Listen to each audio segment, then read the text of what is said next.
नागपूर शहरात भरधाव कारच्या धडकेत एका 65 वर्षीय वृद्धाचा दुर्दैवी मृत्यू झाला। ही घटना नागपूरच्या धंतोली परिसरातील FCI गोडाऊन समोरील सिमेंट रोडवर घडली। मृत व्यक्तीचे नाव दुधराव लक्ष्मण पाटील, वय वर्ष 65 असे असून ते सायकलीने अजनी चौकातून मेडिकल हॉस्पिटलकडे जात होते। दरम्यान त्यांच्या मागून येणाऱ्या MH31 FA 8089 क्रमांकाच्या स्विफ्ट डिझायर कारने भरधाव वेगात, निष्काळजीपणे आणि धोकादायक पद्धतीने त्यांना जोरदार धडक दिली। या अपघातात पाटील गंभीर जखमी झाले। धक्कादायक बाब म्हणजे अपघातानंतर कार चालकाने कोणतीही मदत न करता घटनास्थळावरून पळ काढला।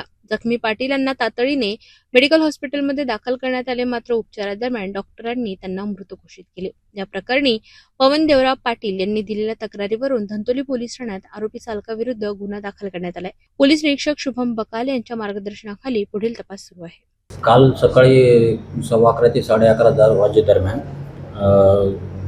यातील मयत दुधनराव पाटील हे त्यांच्या सायकलवरती अजनी चौकातून मेडिकल हॉस्पिटलकडे जात होते।